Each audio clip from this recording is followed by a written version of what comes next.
Alex Angeloni na área, tudo bem aí? Tudo certo? Então, eu estava fazendo uma reflexão aqui, né? Dando uma continuidade no vídeo anterior lá, que eu estava falando do que eu trouxe, né? Do analógico para o digital. Eu estava lembrando de uma coisa que hoje eu acho que é. E na verdade, ó, deixa eu corrigir. Não é digital, é computador, né? Então, o modo de fazer as coisas, elas mudaram muito depois que os computadores, com suas DAWs, elas evoluíram de uma forma significativa, né? Onde conseguimos, hoje em dia, fazer tranquilamente tudo dentro do computador, né? Então, assim, eu acho que até a entrada do computador, não até a entrada do digital, mas até a entrada do computador, a gente trabalhava do mesmo modo, desde os primórdios, né?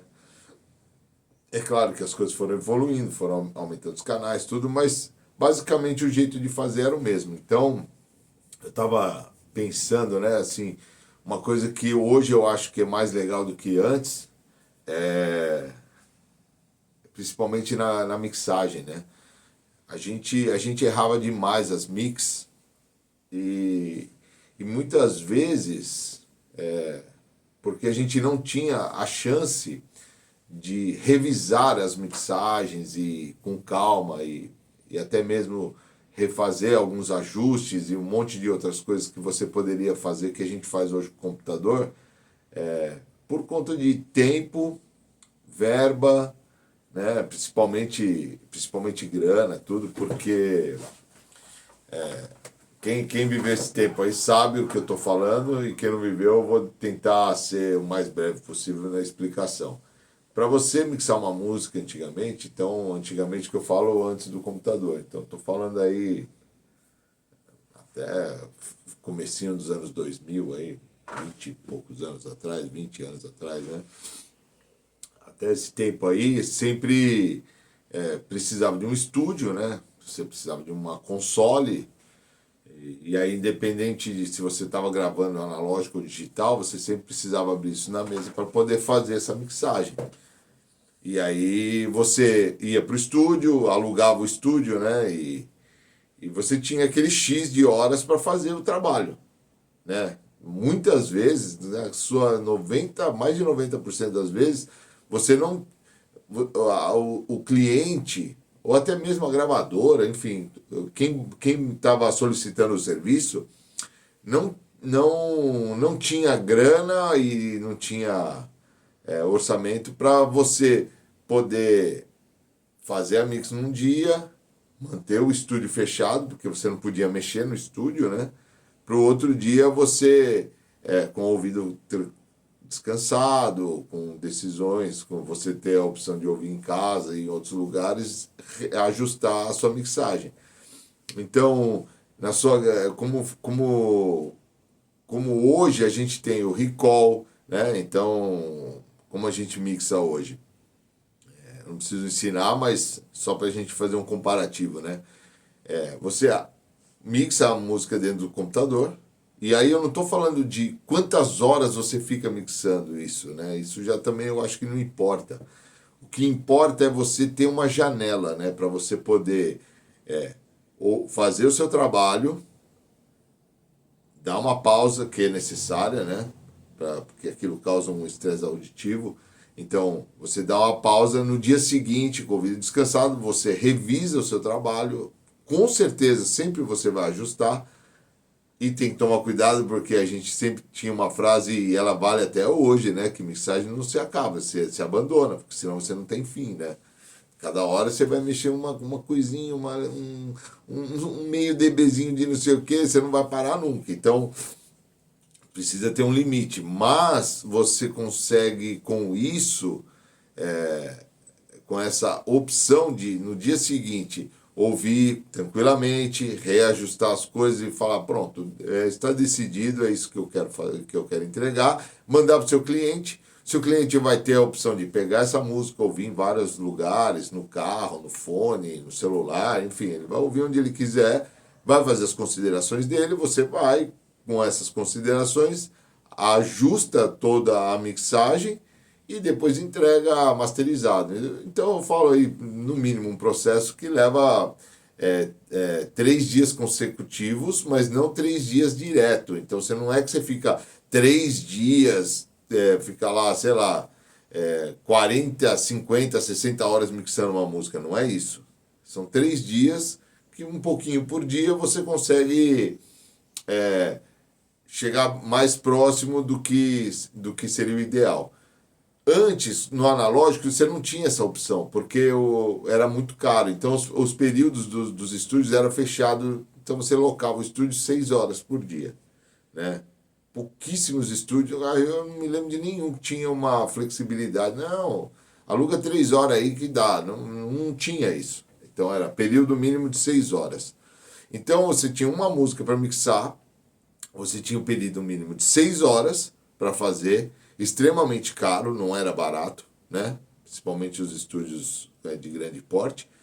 E dentro dessas 6 horas, você tinha que fazer todo esse processo que às vezes a gente leva 3 dias para fazer.